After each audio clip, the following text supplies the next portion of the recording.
Season 5 of Angel is brought to you by Assure is the leading provider of special purpose vehicles and fund administration with over 5,000 completed transactions and $2.5 billion under administration. Angel listeners can get 20% off their first SPV at assure.co/angel. LinkedIn Jobs. A business is only as strong as its people, and every hire matters.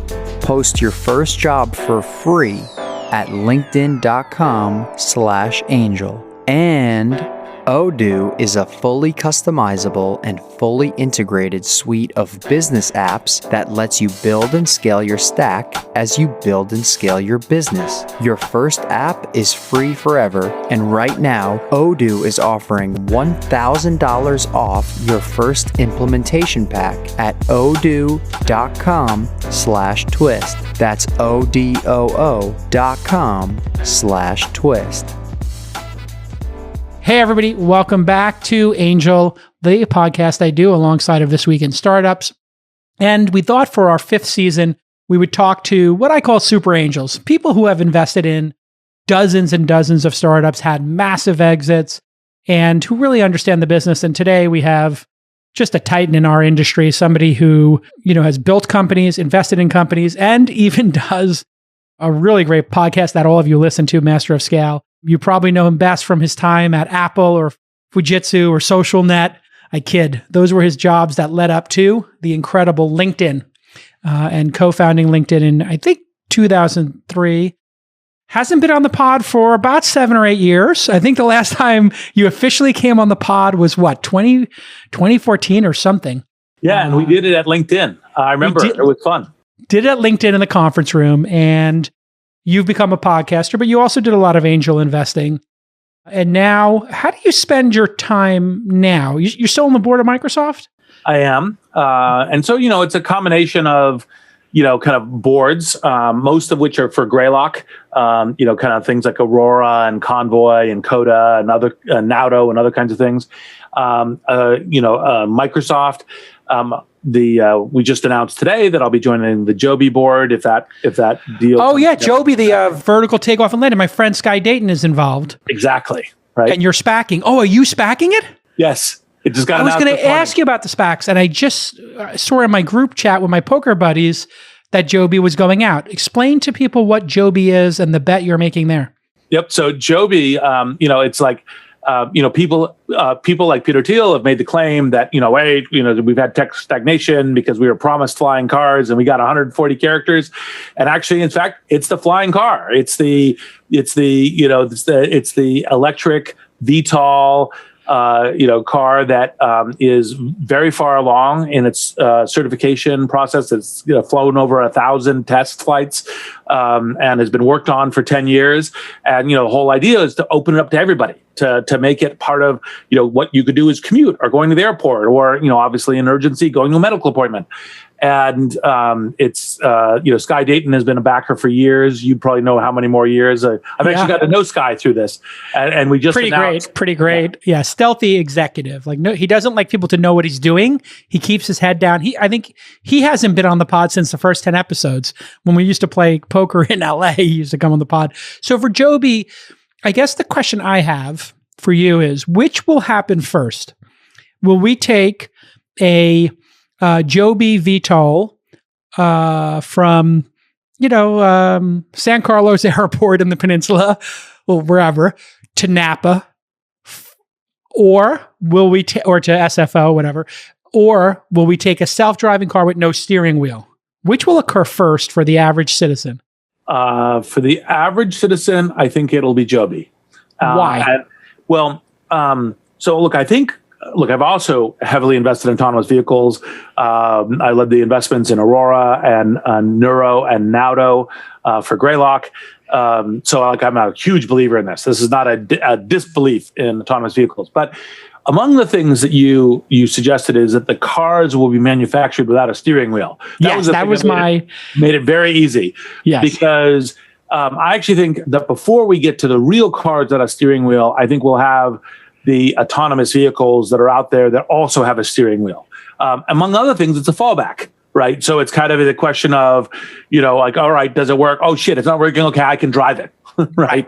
Et cetera. And so when you start getting to that scale manufacturer without a steering wheel, I think by that time, there will be, Joby and eVTOL flights, in lots and lots of places. And part of actually the thing that people don't realize, they think, oh, eVTOL, that'll be like helicopters. Aren't those for the really rich, high-end folks? And the thing is once you begin, just like Uber transformed transportation, and Joby bought Uber Elevate, actually, in fact, and it's got the alliance with Uber for this.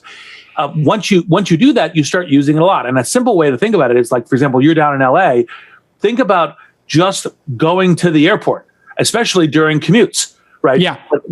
It'll just be a constant flight cycle, and it will help alleviate. You take out all the risk of the highways and going at 1 mile an hour and all the rest, and you get there, and that'll be available. It'll be at such a price. It'll be like an Uber-like price, which will be available to most citizens. It's amazing how this technology has advanced very quietly, but people have been flying in these. In China, there's a company that I was tracking. I forgot the name of it, but they've been putting humans up in these. Has Joby been putting humans in them yet? And under what circumstances and for how long? Ehang was the company, I think, in China. Yep, I'm familiar with Ehang. So Joby has had it's like over 1,000 test flights. It's a piloted vehicle, so you have the pilots, but also, for example, my partner Michael Thompson, as part of our due diligence, went and gotten one and flew around in it in order to see. When I talk to my friends, they're all like, "Sign me up! I want to be on the next flight." You're like, "Okay, I'm happy to do that." I got to figure out how we make it work, especially in these odd pandemic times. But they've taken up a number of people, so they have safety protocols and all the rest. And part of how, like, there's safety, noise, and cost, and all of those things Joby is better on. Safety, you have the modern software, multiple rotors, on sound. Actually, in fact, if you go and listen to the launch thing, we have the JoBen Bevert, who is the visionary and the CEO and the founder of this, talking while a Joby is taking off behind him. Wow. So you can hear how quiet it is. And then obviously cost, which is, kind of like, well, no, actually, in fact, as you begin to run these things as a service, actually brings the cost way down. Yeah. And they're battery powered, so they're not polluting. And I think the concept with these is wherever the station is, they land and the battery pack comes out to get charged and a new battery pack comes in. Is that one of the secrets to this quick turnarounds in terms of them going from an airport to wherever, downtown LA? Exactly. There's multiple secrets, but yes. That seems to be, I remember, when Travis at Uber was talking about them, he was really high on them, no pun intended. When do you think these will be operating and people will be able to take them for a ride? Because it does seem like over water, because it's regulation. And in a bay city like Sydney, or, the Bay Area, you could fly over the water and there's no noise issue. Nobody's going to get hurt. If it does need to land, these things could have pontoons or whatever. I'm assuming they can safely land in water. And the test flights for Joby, I think, were over water. I've seen some videos. So when do you think, if we had to pick a random year in the United States, we would see one of these from Joby or another company allowing consumers to do test flights, like at the Grand Canyon or over Lake Tahoe? So I have seen Joby test flights over land already. Yeah. I'd hope, I think the company is planning 2024. There's obviously FAA certification. One of the things that people don't realize is that actually, in fact, there's lots of places where there's helipads where the helipads don't operate because the noise is prohibitive. So when you bring the safety and noise, so for example, I think there's some kind of regulation. I haven't tracked this down, but there's some kind of thing like if you build skyscrapers in LA, they have to have a helipad on top of them. Yeah. And so that means you guys have helipads all over LA. Everywhere, yeah. Yes. And so what that means is actually, in fact, there will be a bunch of places where these things could land and take off as part of it, given that they have safety and noise. So long way of saying 2 or 3 years, you might be able to take one of these. Yes, exactly. That's just astounding, because it does seem to me with self-driving, you're correct. If you drive a Tesla today and you're going from the peninsula up to the city, 80% of your ride, 90% is perfect. But on the surface streets, people jumping out in front of cars, all the randomness that occurs in San Francisco, you don't want to have it on autopilot in the city.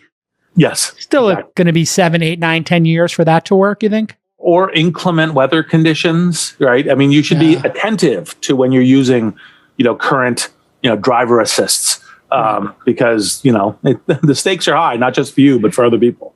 Yeah. And this means the idea that a driver would be removed from an Uber or a Lyft is a long ways off, because you're going to need somebody to be able to take over. So it's a 10-year plus vision, right? I think. Yes. It's pretty amazing. Now, explain to me, were you doing the SPAC with Pincus too? Yes. So you and Mark did this? Partners, yeah. And you guys have been collaborating, Mark and I have been friends forever. You guys have been collaborating since the social networking days. Yep. People don't know, but you did was it SocialNet or social.net? I can't remember. Yep, socialnet.com. Wow. So to just think about how far we've come in branding. Yes, exactly. Socialnet.com. No dash. Yes. Was a dating site? You started with a dating site in 97, 98. Is that right? It was primarily a dating site, although I did have the idea of it being a platform for also not, finding romantic partners, but also like roommates and activity partners like tennis and golf and other kinds of things. And then I had this thing, it was part of it called Working Network, which is part of what gave me the idea for LinkedIn. Because when I went, okay, this isn't working, I had a bunch of bad ideas. What would I do? And part of what I've come to realize in designing entrepreneurships is you want to do things that are contrarian but right. I said, which of these services was the most broken, didn't work, but most critical? And it was the working network. It was the working part of SocialNet. I was like, okay, so that's what I'm going to focus on with LinkedIn. If you're an accredited investor, you need to understand what a special purpose vehicle is. This is how I have made my career. What is a special purpose vehicle? Well, it's an investment vehicle that allows up to 250 investors to invest up to $10 million into one entity on a cap table of a startup. Nice and clean, not 250 names, but one name. If you're an angel investor with a bunch of rich friends, you could start your own syndicate powered through SPVs. Here at launch, we could not be more pleased with our partnership with the team at Assure. They power my syndicate, which is the largest one in the world, over 6,000 active members. TheSyndicate.com is the back end that I rely on to get all of these syndicates done. Assure is the leading provider of SPVs, special purpose vehicles, and fund administration, people running venture firms, with over $2.5 billion in AUA, if you're wondering what that is, assets under administration, not management. That's what I do. And over 5,000 completed transactions. Amazing. They've developed an innovative software called Glassboard. It basically automates everything. It makes it really easy breezy for you to make sure everybody gets their documents from the entity formation all the way, hopefully, please, to the IPO. Not only do investors like it, founders love it. They love it because it just keeps their cap table clean. That's the number one thing for a founder. They manage the entire process over the life of the investment, and you are going to get 20% off your first SPV. What a great deal. Assure.co/angel. That's assure.co/angel to get 20% off your first SPV. During this time, people don't remember, let's say, the early 2000s, 2003 to 2007. You actually, maybe through PayPal, I guess, knew Sean Parker. And am I correct that you're the one who introduced Zuckerberg to Peter Thiel for that famous investment? Yes. Tell us that story of the first time you met Zuckerberg and introducing him to Peter Thiel. So, and actually, and Sean has a bit of a role in this because Sean and I had met in the very early days of LinkedIn because he was doing Plaxo. And so we got introduced and we talked about our visions and what we're doing. And Sean's obviously crazy smart and was like, oh, that's interesting. And then when Sean left Plaxo and I had helped him on various things, he called me and said, oh, there's this awesome thing called Facebook, or the Facebook, I think it was at the time. and you should really think about investment. I was like, oh, I've already tracked it. I'd be super interested, but it's in Boston. He's like, no, they're here. I was like, oh, well, I should meet them. And so we talked about it. And then I had gotten a lot of grief from investing in Friendster with kind of a have your cake and eat it too, because people didn't really understand how separate social and professional was at the time. So I said, well, look, I should do this. It's important in having integrity, not just to have it, but to seem to have it is actually an important thing as well as having it. Right. And so it's like, I'll introduce this to Peter, and then Peter and I can both invest in this. And that way we can not have this, oh, you're having your cake and eating it too by investing in Facebook. And so I arranged the meeting with Zuck and Sean Parker and Peter and Matt Kohler and myself, because Matt was working for me at the time. And that meeting was at his offices at the B of A Tower in San Francisco. Wow.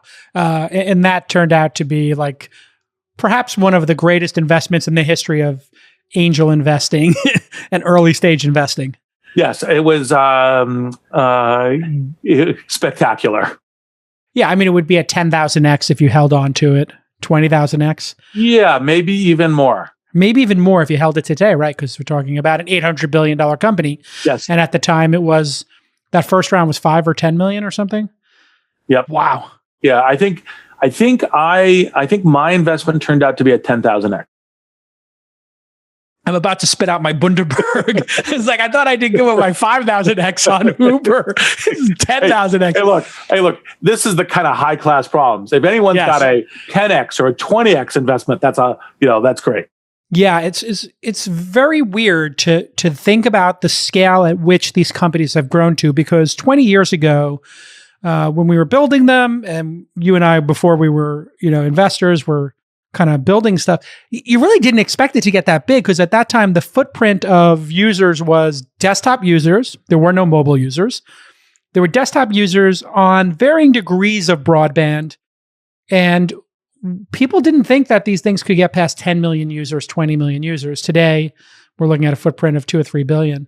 Do you think that we're going to see this same level of growth in internet companies, or do you think we're sort of hitting a ceiling in terms of the number of users? Everybody's got a smartphone, everybody's got a broadband connection. We're at 3 billion. I think Facebook has 3 billion people on the platform across the various things now. So do you think that there's still an opportunity here? Is it more of an opportunity? Well, I think there's definitely opportunities to grow to X billion. Now, obviously, you're beginning to approach the population of the planet. And the population of the planet, while it grows, doesn't grow in that kind of compounding fashion. And so I think it'll be other vectors, engagement, value, other kinds of things that will be part of how you continue to seek strong growth. But also, of course, one of the things that we have going on in the world is various forms of tech nationalism. And so that will be another, thing, because, you only get a 3 billion folks on the Facebook ecosystem, because of global. Right. And if global becomes more challenged, then that which I really think it should be, but if global becomes more challenged, then those results also become more difficult. Which I think brings us to China. And I'm curious because do you talk about your politics much publicly? Because I know that you've done a lot of donations and you're pretty active. Do you like to talk about it publicly, or do you try to keep your head down? I'm totally comfortable with it. I actually, in the last couple of years, I actually have started speaking out pretty publicly, because I actually thought it was important for business leaders to realize there are themes they should speak out on, that I completely respect and honor the desire to say, look, the business is business. And so don't create divisions. Like, for example, don't talk religion X versus religion Y, or politics X versus politics Y. And all of that makes sense for, inclusivity in the workforce, inclusivity in customers, inclusivity in shareholders, partners, all the rest. But there's times when you go, well, actually, in fact, business is about, integrity and rule of law and anti-corruption and civility and other kinds of things that are actually all pro-business topics, and they shouldn't be red versus blue. They should be, the business of America is business, and this is the kind of why, and that they should speak up in those cases, because that is not only good for business, but is also an obligation, because business leaders, especially in America, but generally in the world, are also leaders. And how do you play a leader in society? So I've been vocal on the topics, including, of course, if I actually haven't sent you a copy of my my trumped up cards game. Drop me your address and I'll send it to you. But making a knockoff of Cards Against Humanity, specifically mocking Trump, as part of being very vocal. And Trump really was, I think, a stress test, right? It's sort of like he was this trolley problem for business. Like, what do you do with this unique individual, to be generous, who is acting in a way that is completely irrational, unpredictable, dangerous? And then what do you do if you're trying to be inclusive, like, let's say, Zuck at Facebook, or I remember Travis at Uber was on one of his boards, or even, somebody who's incredibly progressive like Tim Cook, who is fighting for the right fights. Every time there was a business meeting, he's sitting next to Trump. Now, what do you think the right way to deal with that is? To just disengage or to try engage them? And how do you rate Zuckerberg's performance in this, which he seemed to be, and I don't know if he's right wing or not. Obviously Peter is, but I think Zuck is principled, and a lot of people say that he's defending the free speech because it's the economic basis of Facebook. I actually don't agree with that critique. Yeah. I do think that I have points which he and I've talked about where I kind of have a different interpretation of freedom of speech, and I think freedom of speech is important. I've defended it myself.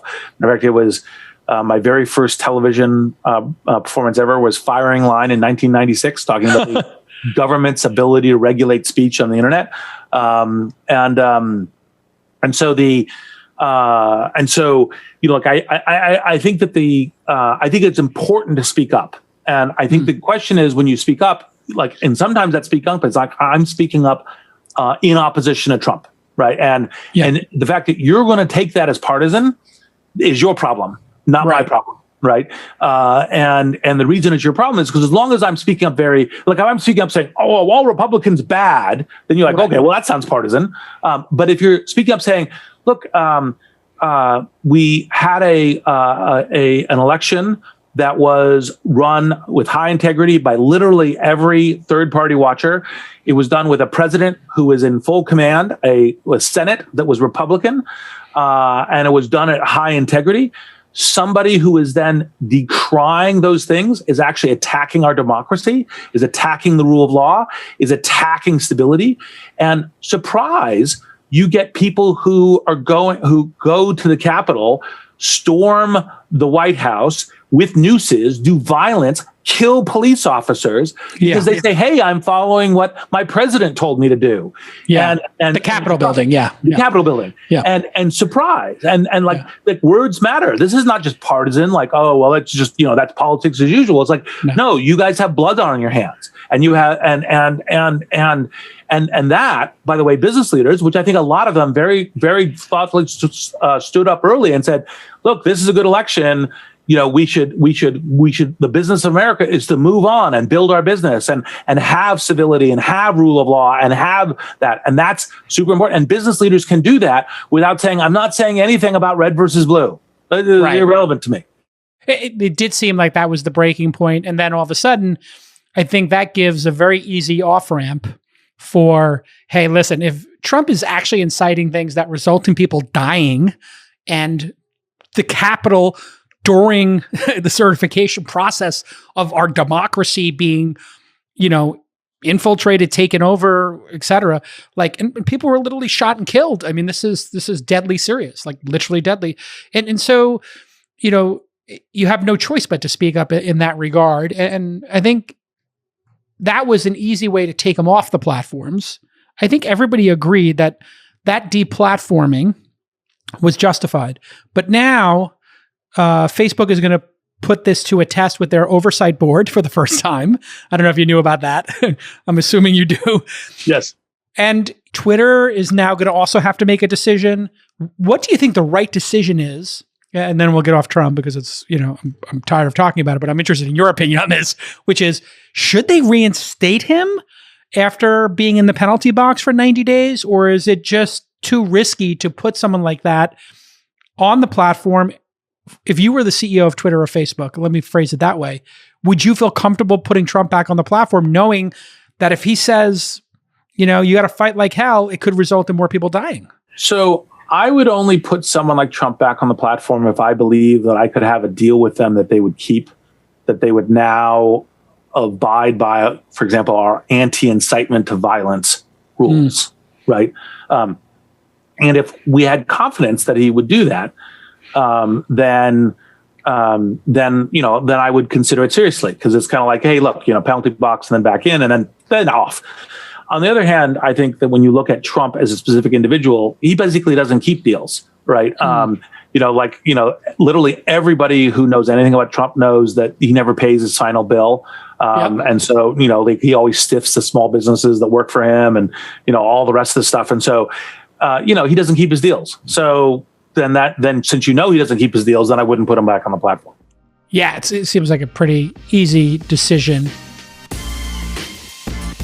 The new year is here, and that marks a fresh start for your small business. It's a fresh start for us at Launch, as we're hiring a bunch of new team members, a video editor, customer support person, producer, and more, community manager.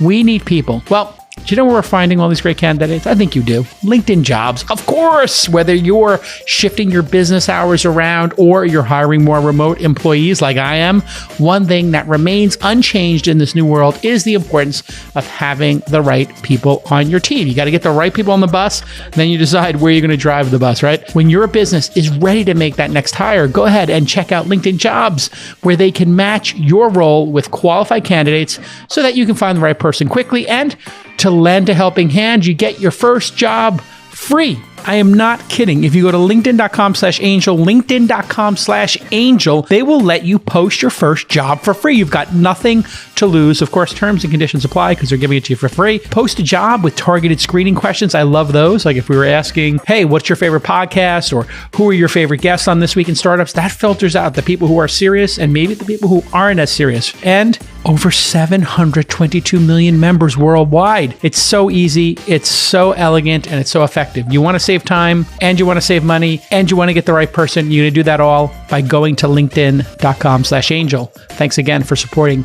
season 5 of Angel. And speaking of LinkedIn, let's get back to Reid Hoffman. He knows a thing or two about LinkedIn. I know that you missed Stripe. That's your anti-portfolio. Yes.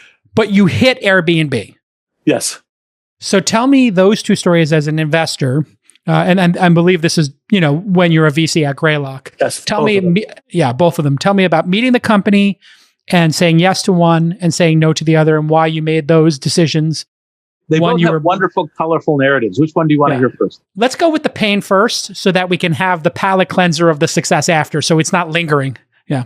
So I get this email from Paul Graham, who we all respect massively, and writing and leadership and YC and all the rest of the stuff, saying, hey, there's these two young, Irish brother entrepreneurs who are doing this thing that's going to reinvent banking, and you should meet them given PayPal and so forth. And I said, well, okay, look, I totally respect Paul. Sure, I'll meet with them. And that was when I met them the first time. And they said, hey, we got this, we're starting a tech up. So we're building a payment service where it's kind of just the tech, make it super easy to use, super easy to integrate. None of the classic hackneyed tech that comes from banks. We've already got a whole bunch of YC people using it. We'd love it if you would put some money in and do it. And I said, oh, I'd love to put money in. And they said, okay, and here's the terms. And I went, oh, this is the classic, those aren't the terms I invested in. Right. Right. And I was like, well, that's a high price and a low percentage that you're expecting me to come on this journey and work with you on. And look, you guys seem really great and spectacular, and I'm just going to get to know you. So look, let's be friends, and I'll help out as I can and so forth. But nah.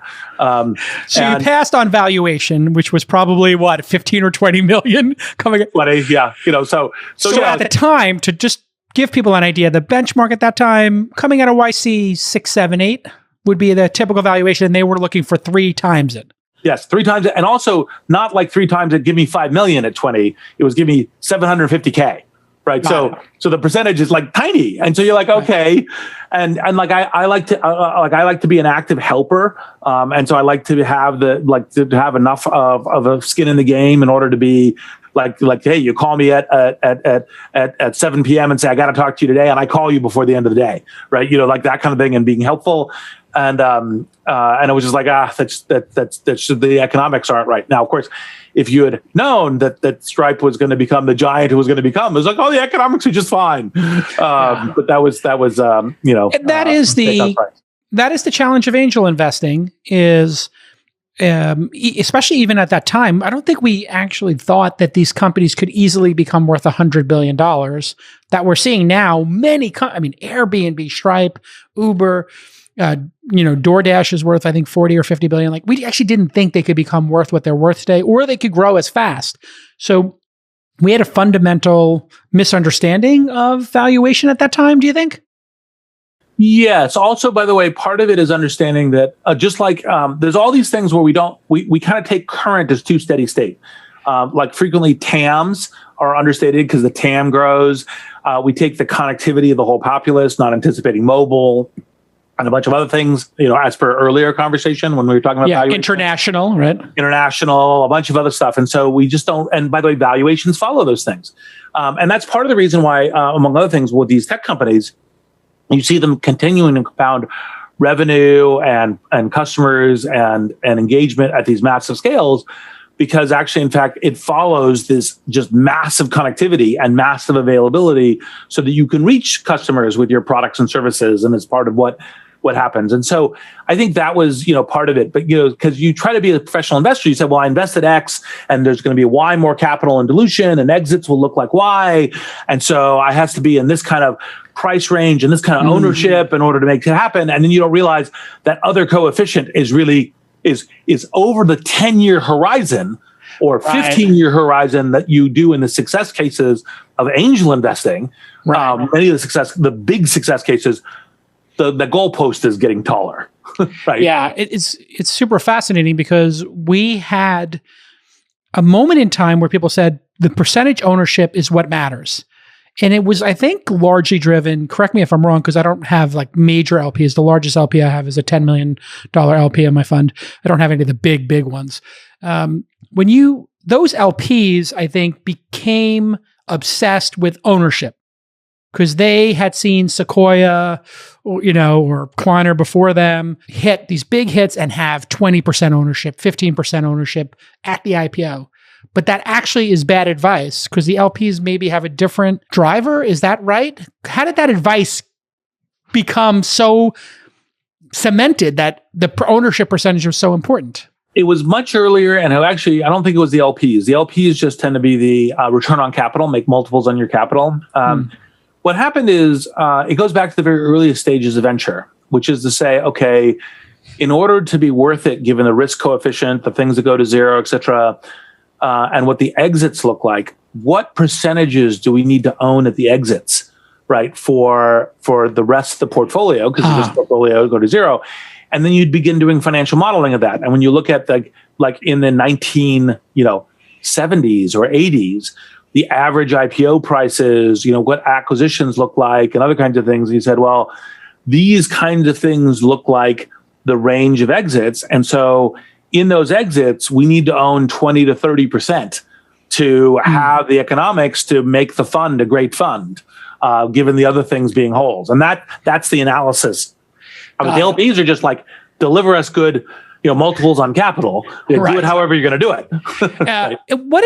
So if you were to look at your pass, and then we'll go on to the big win, but if you were to look at the pass, 750 at 220 million would give you roughly an ownership of 4%. If you got diluted 50%, you'd be at, or you got diluted, if you got cut in half, that would be 2%.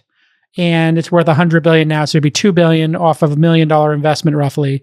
So it would have been over 2,000x cash on cash. Yeah, exactly. And that fund that you were investing at the time was a $150 million fund, $200 million fund? No, it was, I think we, part of it, Greylock 13 was the very first fund. It was the Airbnb fund as well. We moved to $1 billion fund because we wanted the range of all stakes. But by the way, that also means lots and lots of investment. So even if you made a $750K investment there and you get $2 billion back, that's a 2x on the fund. That's still like great funds are 10x and so forth. Right. That's actually in fact, and if you think about a tax of a $1 billion fund, that means you're making $9 billion above the billion investment. Wow. So the lesson you learn from that is what? How do you take that forward when you're, because you have new partners at Greylock. You now, are not the, 30-year-old kid, 35-year-old young adult trying to figure this out. You're now training a bunch of 25 to 35-year-olds, I take it. What do you teach them from your mistake on that one when you do your post-mortem on it?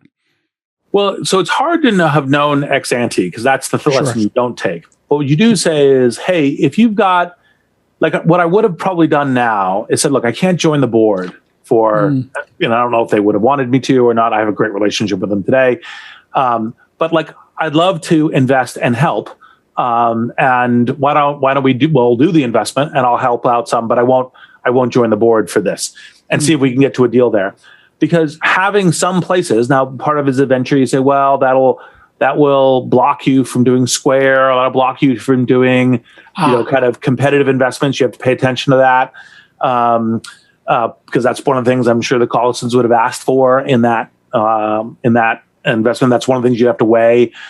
Also to look at, sometimes when you say, look, while it's still, generally speaking, for the exits, good to target kind of 20% plus ownership, because it's the small number that go to this the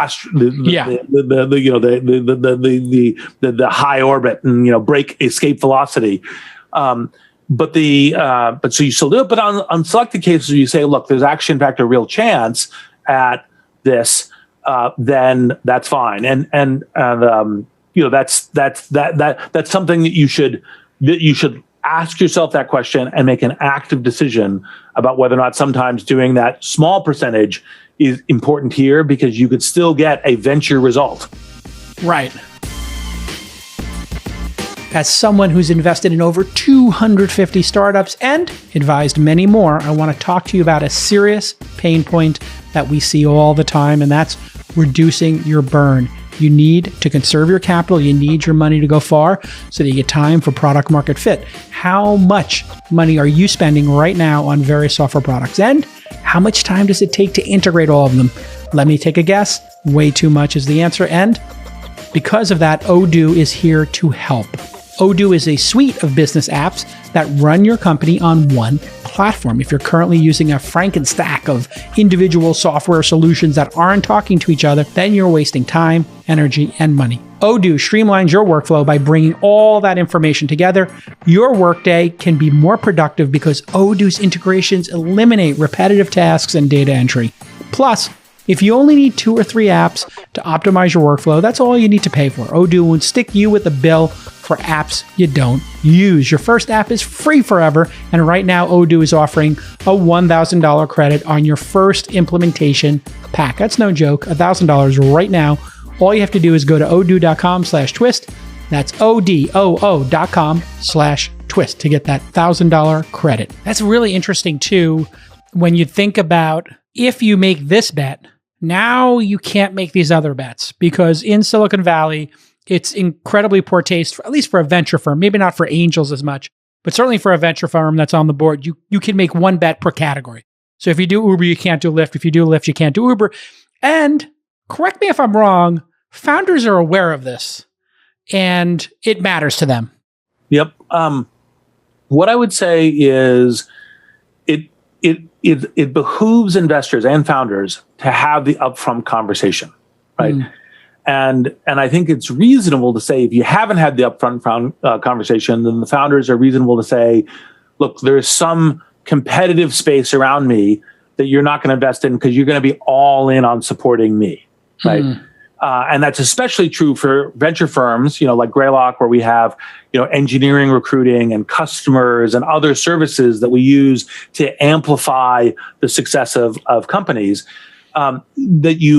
That you say, look, you want those resources to us. We want those resources, like you're going to hire the best engineers for us, et cetera. And so that's reasonable. Now, if you, I find, and I recommend everyone do this, both founders and investors, to have an explicit conversation about what counts as competitive, where it's okay to do it, that kind of thing. And so, and by the way, when you do that, sometimes you can end up with great results. So like, for example, take autonomous vehicles. So I invested for Greylock in Aurora, and I'm on the board. And then Neuro came along, and Neuro is another of the superstar teams out of Waymo. And so I called Chris Jermson and I said, look, like the neuro guys seem really great. I'd love for Greylock to be able to invest in them. Is this okay? And he's like, oh, they're really awesome. I'd love to be able to invest in them. And I said, okay, so what's the deal? Well, can we? And he said, well, look, it'd be uncomfortable for me if you were on the board too. But Greylock can invest. And as long as you guys, you and John Lilly's on the board for us now, as long as you guys, do a good job of not spreading, confidential intel from one to the other, which, we're good at because it's part of, the thing, that'd be great. We'd be delighted. And then when I went to Neuro and explained the same thing and said, hey, I can help you. I can't help you with anything that I know from Aurora, but ask me to come to a board meeting or talk to your team or, tell you about what I see going on with OEMs and other kinds of things. I can help with all that stuff. And they said, great, let's do this. And so Greylock has the virtue of being in both Aurora and Neuro. And not surprisingly, Neuro has a big grand vision, but is doing this specific vehicle that's not what Aurora is doing. And, Aurora is doing something else. And so they're like, hey, this is great. This works really well. Neuro is, for people who don't know, they're doing this like weird looking, almost like a minivan that will drive up with your groceries or your packages. You take your groceries out. And so it's not for passengers. And it's a design, not for passengers, which means it's kind of ultra safe and designed around maximum human safety, earliest to road. And by the way, the module, the car is a platform. So you have your groceries, but by the way, it could also be the hot pizza. Oh yeah. Now we're talking. Yeah, exactly. Get burritos. Yes. Okay. So let's go on to the win. You meet Airbnb again. Let me tell you the whole story. The whole story is fun. And this is, good as being angels. I learned a bunch of lessons with Airbnb. Unfortunately, I'm enough to have been an investor and along the ride with a spectacular team doing an amazing transformation of the world. But the very first person who pitched Airbnb to me, who I will not name because I don't want to, this is a negative thing, pitched Airbnb as couch surfing. Right? Yes. They said, oh, it's this great thing because you can rent people's couches. And I went, oh, that's a terrible idea. I'm not interested. Terrible idea. Yeah. And so literally when other people came to me and said, hey, the Airbnb people want to meet you. They know that you have this deep expertise in marketplaces and that you yourself did design at Apple and, and they think it's the right thing. No, I don't want to meet them. No, I don't want to meet them. Wow. Right? And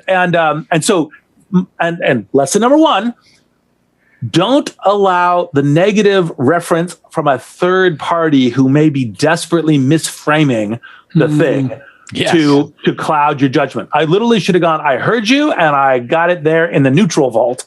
Right. Right. As opposed to the update. Right. So then, a couple close friends of mine called me and said, hey, these are super great founders. You should meet them. And I said, okay, I'll go meet them. And I brought them in on a Sunday. This is when Greylock's offices were actually in San Mateo. And they sit down and 2 minutes into the pitching, because it's kind of like it's eBay, but for space on this whole range. And it goes, of course, it can include a couch, but include a room, an apartment, a castle, the whole thing. And I went, right, I'm going to make you an offer to invest. Let's spend the rest of this time working together so you get a sense of me. Let's bring your challenges out, put it down on the table. Now, here's where the story continues to get interesting. This is Sunday. They came in on Monday. They pitched the partnership on Monday.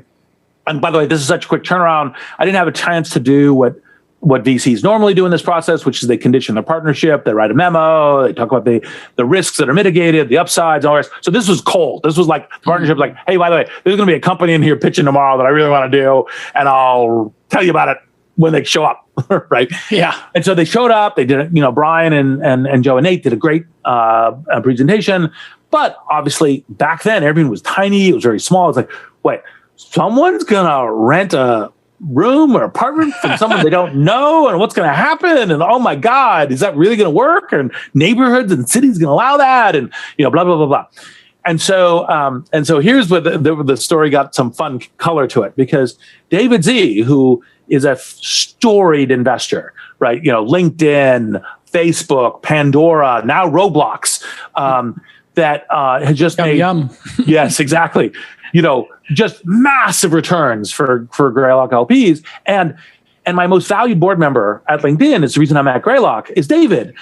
David looks at me and says, look, that's never going to work. But, every VC has to have a deal they're going to fail on. So, go ahead and do Airbnb as your learning deal. Which, since David's so smart, I'm sitting there going, oh shit. Right, my very first now you deal. get nervous. Like, shit, is this right? And I was like, well, look, I got conviction. I really need to do this. Maybe it'll be the one I'm going to learn on. But, I really like Brian and Joe and Nate, and their vision is great. And I really think the world would be so much better off if this works. Now, to David's credit, 6 months later, the numbers that we really think Airbnb is this kind of classic hockey stick, which is years of very slow numbers growth. 6 months later, numbers hadn't changed very much. David came to me and said, you were totally right. I was totally wrong. What did you see that I didn't say? How do I update? Because this is one of the things that's great about venture partnerships is you're learning and you're sharing your learnings together. So you're updating your calculus about, what kinds of things work and don't work and how to do it and how to build companies and which investments to make and what's going on in the world and technologies and government regulation. I said, look, you were totally right. There could be a really bad event on the Airbnb platform that could quell it. There could be, banning from city governments that don't understand it could be really valuable to citizens.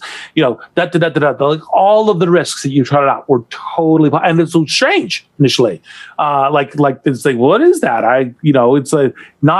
It's only a small group are really passionate about it, and it has to grow into a feeling of normalcy.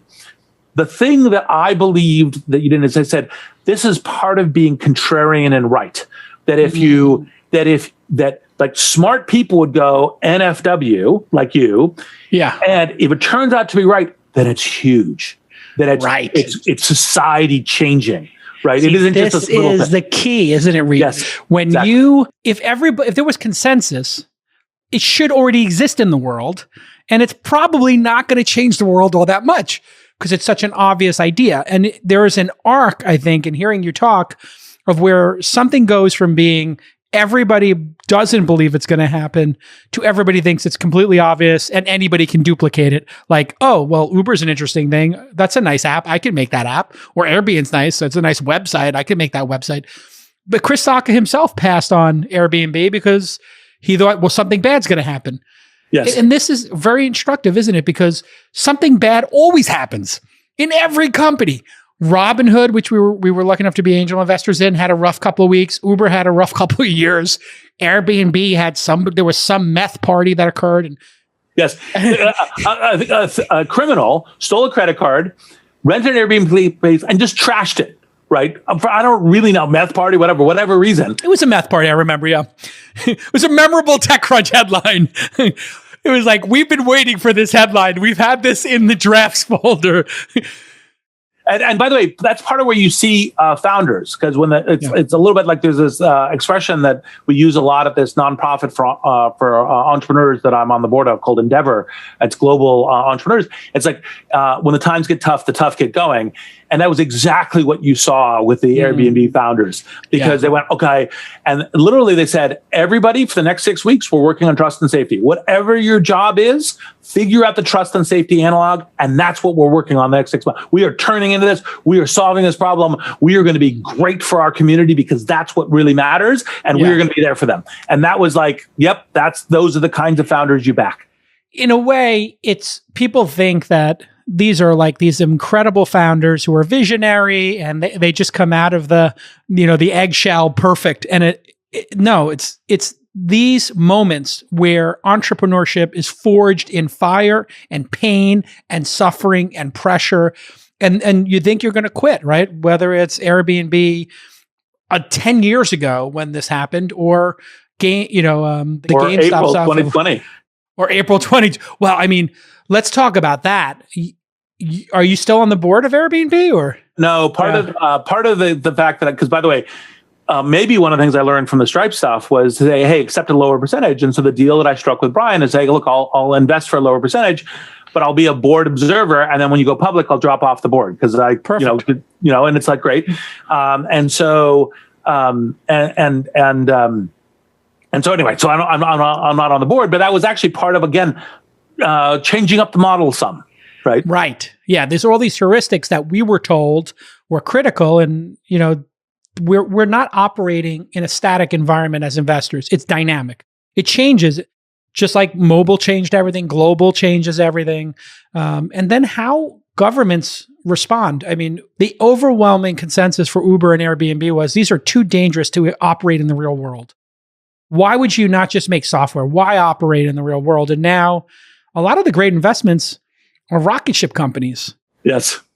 Were you at PayPal when Elon was there? Oh yeah, no. Elon and I are pals. So yes, absolutely. In fact, I think I was the second person he pitched SpaceX to, and there's a funny story there. Let's go. Now, that I don't think is a failure of investment, given how Elon pitched it to me. But there was a fool in the room, and it wasn't Elon; it was me.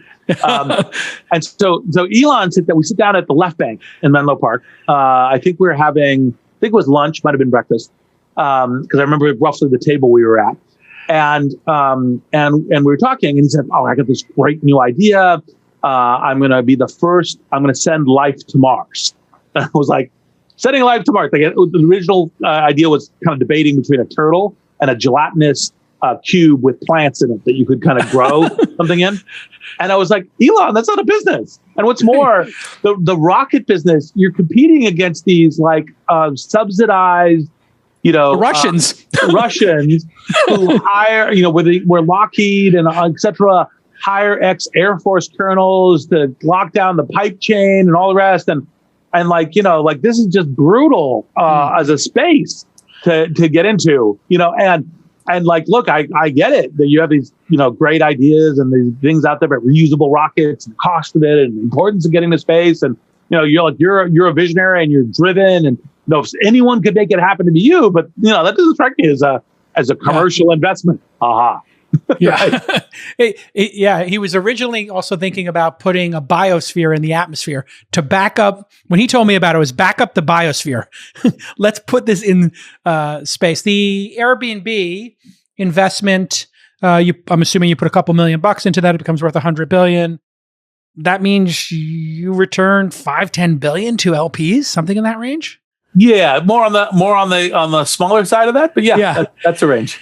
That's gotta be the greatest feeling for you as an investor. Your first time up at bat, you hit a grand slam that basically goes like 2 states over. I mean, has that ever happened in venture capital before? That somebody the first time up at bat hit $100 billion company? Oh, it's probably not the first time at bat, although, I had done Facebook as an angel and so forth. Right. So it wasn't like, my first rodeo. Right. And look, it does feel great. But part of the thing about these things is that part of what you're doing in investing in a portfolio is you're playing for a portfolio, for luck, making sure luck, trying to allow luck to break your way. Could I have told you for sure it was going to be that? Of course not. No. Right? I mean, that would have been crazy, right, to do that. There's all these places where things could break on the way. And, one of the things that we unfortunately make is the decision, actually, this because you're an expert poker player, is this whole resulting thing, which is you're a genius if the result's good and you're an idiot if the result's bad. Right. And actually, in fact, it's the process of how you do it. And you have to allow that serendipity of and you're the poker player, but what's in the flow and what's dealt and everything else. Yeah. As part of this. And so sure, it feels great. That was the first thing. But part of when I talk about investing, I say, look, if you're not making both type 1 and type 2 errors, you're probably not investing intelligently. Right. Explain type 1 and type 2. Yeah. So false positives, false negatives, right? Right. I invest, like the portfolio in I invested in that and it didn't work. And I invested in that. I passed on that and it did work. Right. And if you're not making both investments, you're not making both errors. You're probably not investing smart. Now, what you want to do is enough of the right, true positives. Right. That's the really key thing. The other thing that people don't understand about this business frequently is they go, oh, well, you invested $10 million in that.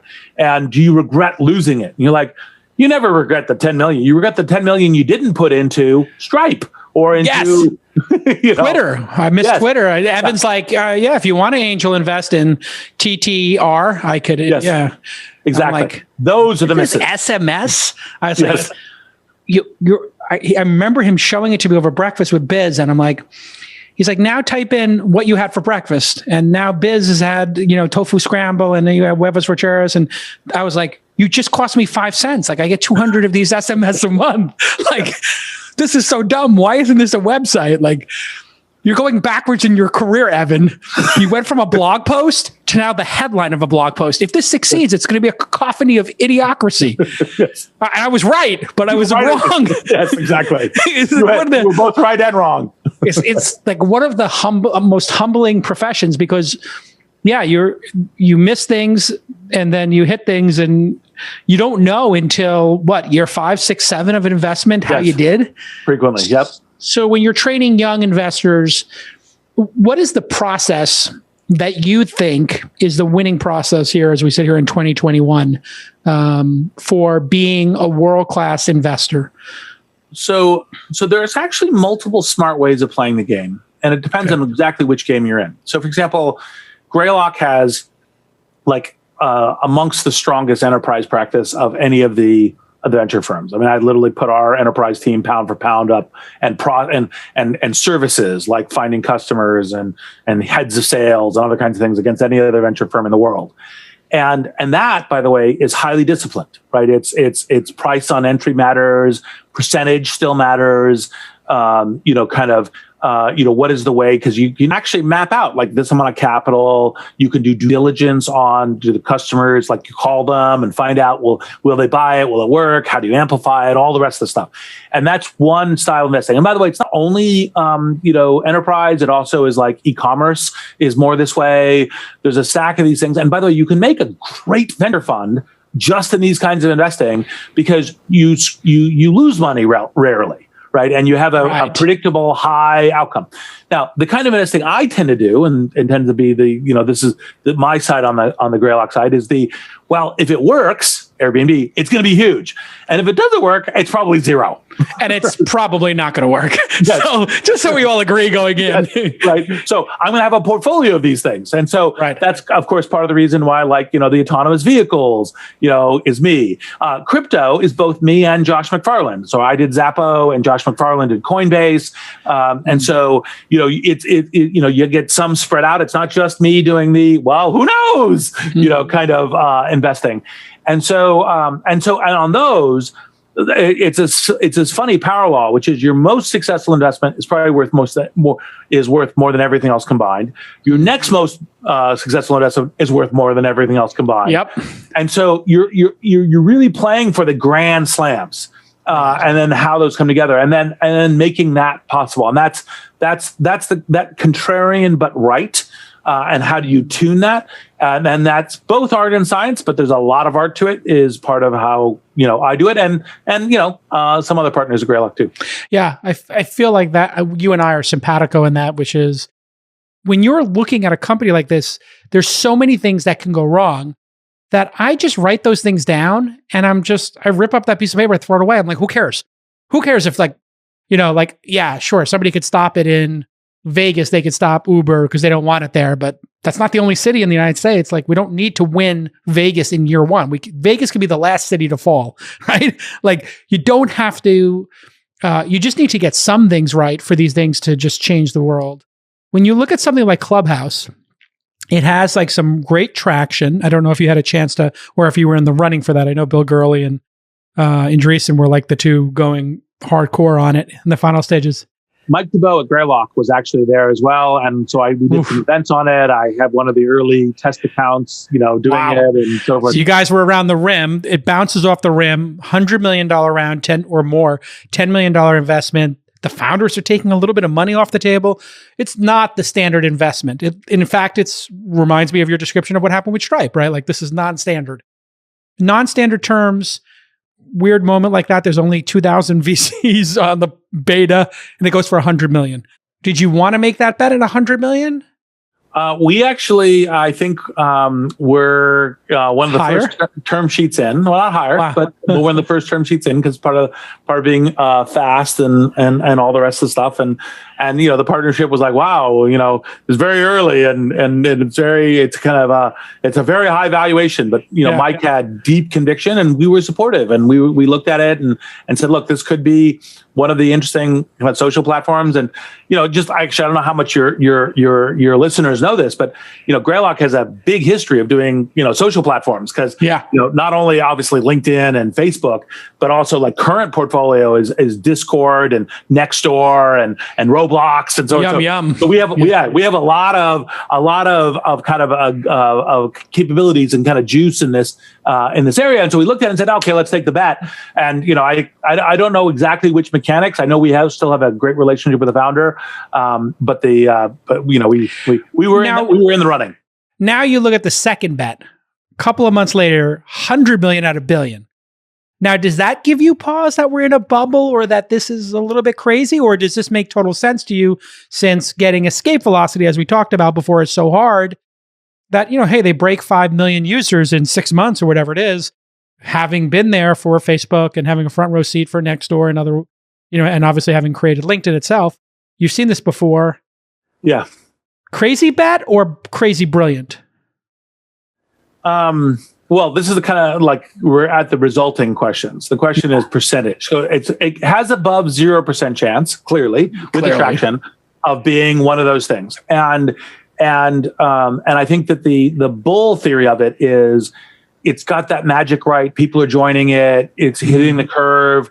It's part of a portfolio. You should take the bet. Price doesn't, matter other than the fact that go on the bet, even though it seems like a crazy price or to do it. And that would be the bull case. The bear case would be, look, most of these really successful social platforms tend to be more asynchronous than synchronous in terms of how they platform the apps.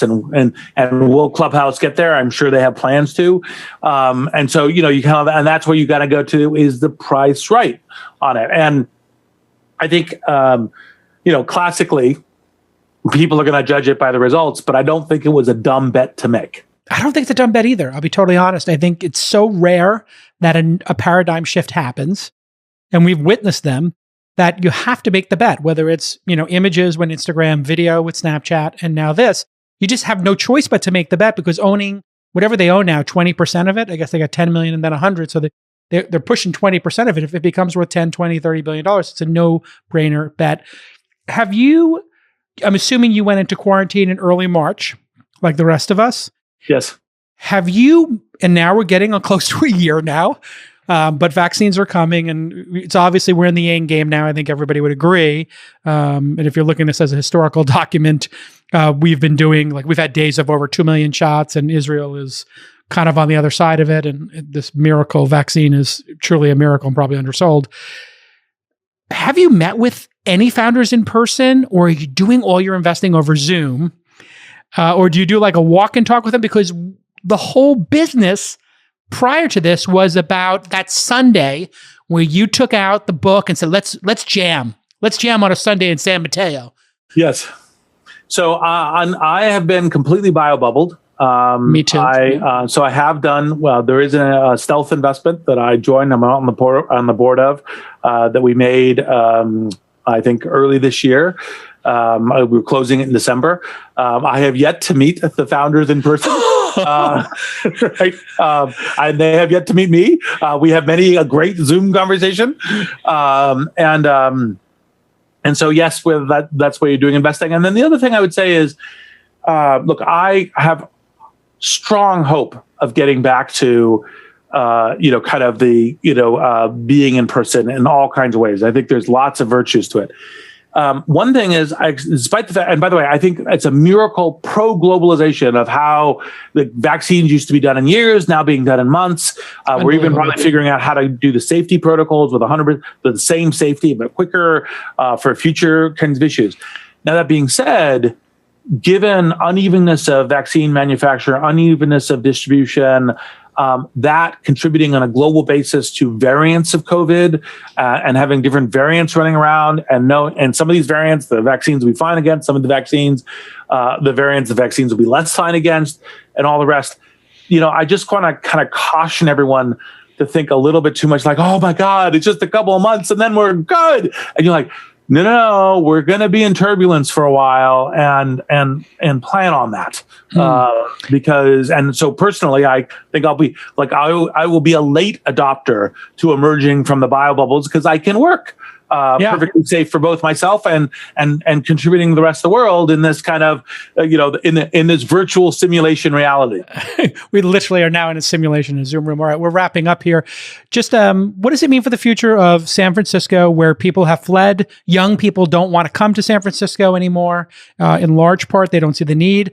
And then getting a CFO or somebody who's like been at big companies for 20, 30 years to move their family to San Francisco or the Bay Area is really hard.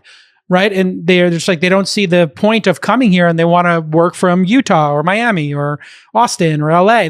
People don't want to be here anymore. It's kind of broken. What happens to San Francisco and the wider Bay Area? And do you think you need to be here because like you said, you're doing everything over Zoom? What is the future of Silicon Valley? Well, I think, look, when you have a brand and a position and a, kind of a like people know who I am. I run this podcast and I've done these investments. I think I could do this, through Zoom. 100%. We're ongoing. But like part of the definition is the young Turks, the women and the men who are coming with hunger, in their hearts, in their bellies, and so forth, and every available advantage for doing it. And that will be like they'll be less like sanguine about is it through Zoom or is it in person? It's like every available edge. And so I am a very strong believer that Silicon Valley broadly itself will bounce back, will be super strong. I think San Francisco has some ongoing problems between the kind of the city and the people and the government kind of not really liking the fact they have a tech industry there, which I think is kind of a little nuts. Insane. It's like every city is fighting to court the tech industry, except the one that already has it. And they're trying to drive everybody out. It's so weird. Exactly. It's a level of dysfunction nobody could ever anticipate. So there's a difference between San Francisco and Silicon Valley. I think Silicon Valley will be back to the races. Now, my hope is that with some of this diaspora, we will see many more growing great tech centers. I mean, LA and Boulder and Denver and Seattle and New York and all that will all benefit from that. And so we'll, as opposed to Silicon Valley literally taking all the oxygen, there'll now be multiple areas. And by the way, I think that will ultimately be better for Silicon Valley. I think that region competition will also be, I think, a strong benefit. So I'm hopeful that the answer is really both. Okay, as we wrap, you have done better than you could have ever anticipated, I assume. Yes. We're both now over 50, if you can believe it. Yes. I don't know if you're starting to feel old or tired, but you seem more enthusiastic than when I met you 20 years ago. What do you think that, you got this last, whatever we got, hopefully we got 20, 30 good years left, Reid. Yes. You want to just keep going this way, or are you going to run for president? What do you think?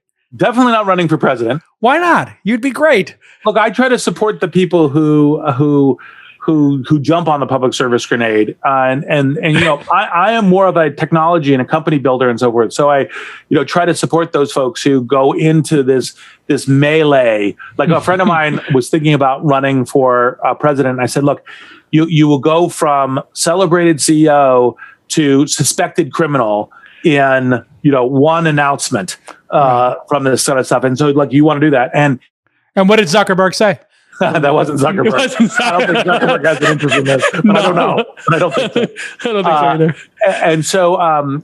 And so, for me, I like, how do we build the future? And I'm trying to help, like, for example, all this craziness around the tech lash, saying, no, technology is how we build the future. There may be challenges of technology. There may be things that are broken that we need to fix. And the way we fix it is through technology. Yes. Right? And have you not been paying attention? Yeah. So like, it's don't stop. It's not the answer is no, don't do X, do Y. Like Y more than X. Like let's do it this way. Like that optimization, kind of tweak it. Yes. And maybe even strong improvements, but it's not stop. It's do this instead. Right? Yes. Like, how do we do this? Because it's so easy to be a critic. It's like, well, be a politician and don't lie. And it's like, well, okay, politicians have to assemble a coalition, so they are sometimes going to fudge the truth in various ways, and that's unfortunate. And the good politicians really hate doing it, but you can't say, like, stop, right? Like, no, do it this way. So, for example, like, say where you disagree, but like articulate the positiveness and try to get people on board, that kind of thing. And so, anyway, the same kind of thing around the tech lash stuff. And so, for me, part of what I see is the way I describe myself is I'm a tech optimist, not a tech utopian. Just because you build a technology doesn't mean that there's necessarily a good result, but you can shape the technology to amazingly positive outcomes. It's one of the reasons why, while I admire Black Mirror, I find it painful to watch because you're like, well, I know how to fix that. Like I know how to make. I know how to make that not happen. Right? Just get rid of the follower account. Yes. Just don't put that when that person puts all those likes. Don't put that at the top of the feed. Yes, that's a fixable problem. We can solve that. Yes, and so that's the reason why I still have the fire in my belly and the hope for the future. All right. Well, there we have it, folks. Podcaster, investor, entrepreneur, but most importantly, tech optimist. Hey, let's do it again next year, not 7 years from now. Can we do that? Absolutely. Can we put it on the calendar now? Absolutely. Loved having some time together. Cannot wait to see you in person again in the after times as opposed to the before times. Exactly. Reid Hoffman, if you're building a company, gosh, Greylock is a great firm, and it goes beyond Reid. I've got to know many of your different team members, and what an amazing crew you got over there. You've really developed some talent. That's why I wanted to ask you about all those talent development questions. You've done great. And if you want to read about Reid Hoffman, reidhoffman.org. And if you want to hear his last appearance in November of 2014, episode 490, and Masters of Scale. Just a great podcast. Really well done. All right. I'll see you soon, brother. Jason, always an honor and a pleasure.